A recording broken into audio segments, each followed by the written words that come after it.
Termina amanhã o prazo para as empresas pagarem a primeira parcela do 13º salário para os trabalhadores com carteira assinada. Para muitos brasileiros vai ser aquela oportunidade de conseguir pagar a conta que ficou em atraso, comprar um presente de Natal ou separar alguma quantia para as despesas no comecinho do ano, porque depois elas vêm numa enxurrada só. Para entender qual a melhor maneira de usar o seu 13º, o que não deve ser feito, eu vou conversar agora com a Paula Basso, ela que é planejadora financeira pela Associação Brasileira do Planejamento Financeiro. Paula, uma ótima noite, é um prazer receber você aqui para nos orientar nesse momento que já está chegando. Prazer, Rafael. Boa noite, espectadores. Mais uma vez, estamos aqui. Vamos lá.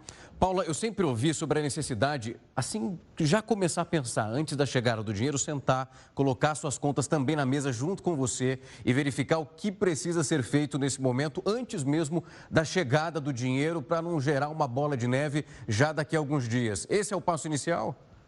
Isso, é ótimo quando a gente consegue organizar através de um planejamento financeiro quais são essas contas que a gente sabe que são mais pesadas de final de ano e início de ano, né? Então, quando a gente olha para esses nossos custos, que é renovação de matrícula de aluno, pagamento de entidade de classe, IPVA, IPTU e as festas de finais de ano que acabam fazendo com que a gente desembolse um pouco mais, e a gente consegue estimar, dimensionar esse custo, a gente pode fazer um planejamento de forma que a gente guarde um pouquinho a cada mês e lá quando chegar a hora de fazer esses pagamentos, isso não pesar no bolso. Nosso 13º ser usado de uma forma mais estratégica, né? Paulo, quando a gente olha ainda para esse panorama, nós sabemos que essas datas, elas são muito específicas e mexem muito com o nosso emocional. Isso não quer dizer que o brasileiro não tem uma dívida para pagar e muitas vezes ele passa esse dinheiro do 13º para fazer uma compra de um presente para o filho ou então para um sobrinho. De fato, esse momento é de segurar o emocional e pegar essa dívida, caso ele não tenha uma lá para frente, mas uma que já está puxando o pé nesse momento, que era do mês passado, usar esse dinheiro já para fazer esse pagamento também. O ideal, sim, né? Se você conseguir disponibilizar, a ideia nunca é a gente deixar de ter uma vida com momentos de felicidade que também o dinheiro pode nos proporcionar através de um presente. Mas você pode dimensionar esse presente para ele comportar um reequilíbrio das dívidas. Então, sim, o pagamento das dívidas, eles devem sim ser prioritários, mas sem deixar de usufruir da alegria que esse momento também acaba trazendo, né? Paula, tem um ponto muito importante, que esse também mexe muito com a gente. Foi um ano bem delicado em relação à correria. Todo mundo sabe o quanto o trabalho exige. E também nesses momentos, agora janeiro, tem uma galera que quer viajar com os filhos e fala, a gente merece. Esse também é um fator balizador que é preciso ficar atento, porque esse merece pode ser cobrado também lá na frente. É um ato de colocar nas suas contas, verificar até onde você consegue esticar a perna nesse instante. Isso, é bem importante que esse mereça não vire uma compensação de alguma coisa que a gente está com uma ansiedade, né? Então, esse comportamento do eu mereço é algo que sim desencadeia um perfil de consumo bastante grave nas famílias. Hoje a gente tem 80% das famílias brasileiras com algum tipo de dívida. E muitas dessas dívidas são decorrentes de consumir acima daquilo que tem capacidade de pagamento, no sentido de que não é uma construção de um patrimônio, sim de um consumo de bens que talvez estejam mal dimensionados.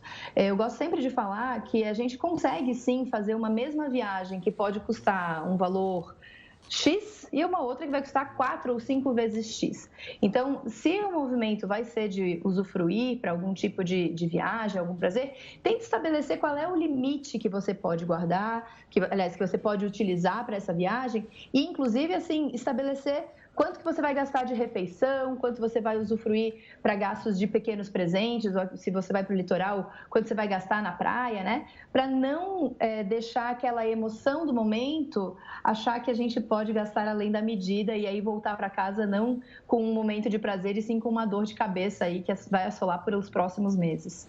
Paulo, na hora de ter esse panorama, para saber se vai sobrar o dinheiro com a chegada do 13º, senta ali na mesa e pega a sua folha, vai descrevendo, é preciso colocar tudo, aluguel, festa e também o que você está planejando em fazer para verificar se o saldo final vai ser positivo. É um relatório que é completo.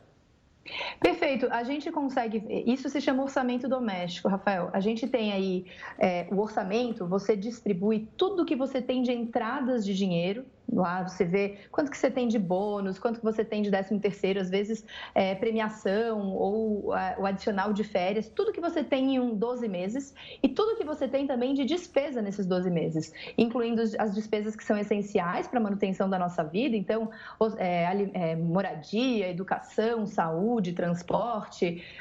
As despesas que a gente considera que são as despesas sociais, aquelas que têm a ver com o happy hour com os amigos, a doação que a gente faz, as viagens de lazer e os nossos projetos de vida também. Então, quanto que eu vou direcionar para construir a minha longevidade, construir meu patrimônio, de forma que esse orçamento, eu não vou guardar aquilo que sobra, eu ponho no orçamento quanto eu vou direcionar para os meus investimentos.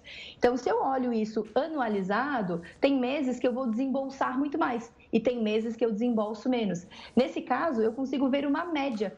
Então, em meses que eu desembolso menos, eu consigo guardar para que quando cheguem aqueles meses que eu vou precisar gastar mais com essas contas que são um pouquinho mais pesadas, não me falte e eu possa utilizar de forma bastante interessante todo o dinheiro que eu ganho aí ao longo do ano.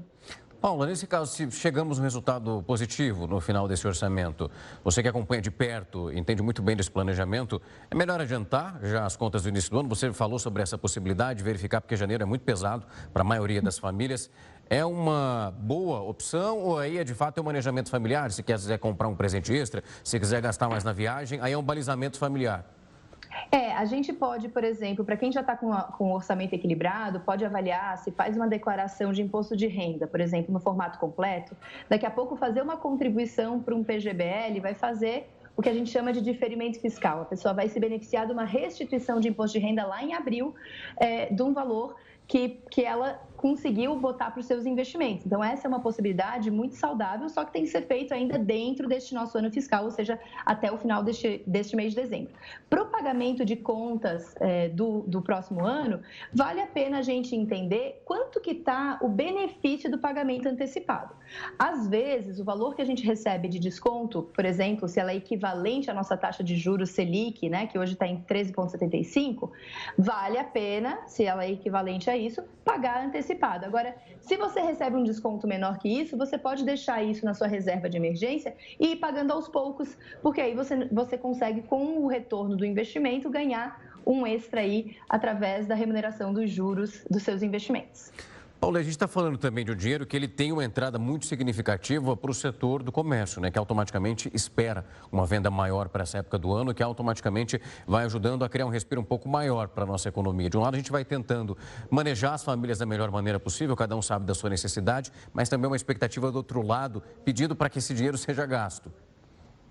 Sim, querendo ou não, o dinheiro é como se fosse o sangue do nosso corpo, né? O sangue da nossa economia. Fazer esse dinheiro circular significa também manter os negócios vivos, significa manter os empregos das pessoas que estão movimentando toda a estrutura comercial. Então, é claro que tem que existir um equilíbrio entre a poupança e aquilo que também faz parte dos nossos desembolsos e também do momento de confraternização, né? Os amigos secretos, os presentes de final de ano, as festas que inevitavelmente acontecem, especialmente depois de anos tão difíceis em que a gente ficou tanto tempo sem ver pessoas queridas. Então, vale realmente a pena fazer um equilíbrio e um balanço para que todos possamos usufruir desse momento.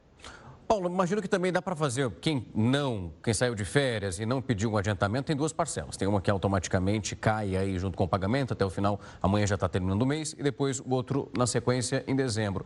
Isso abre uma margem maior também para a negociação, né? Porque essa primeira etapa pode ser utilizada, quem sabe, se esse for o seu caso, sanar as dívidas e aí usar de outra forma aquele dinheiro como se fosse de fato um extra. E aí a gente tem uma margem um pouco maior para trabalho.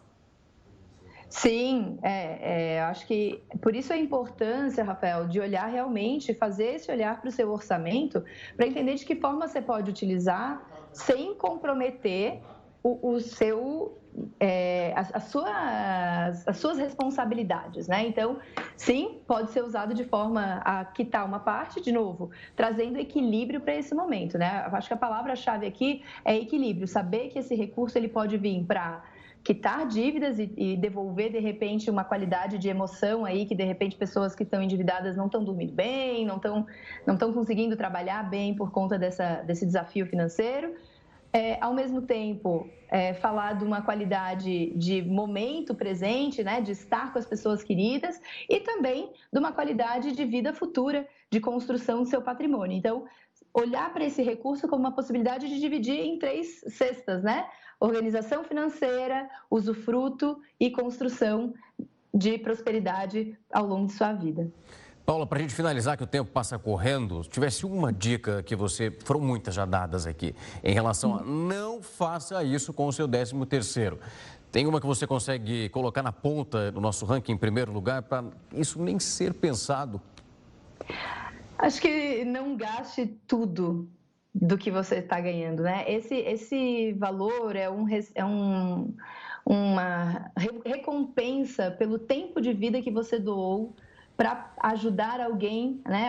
Algum negócio aí, e esse negócio então está te devolvendo através do dinheiro.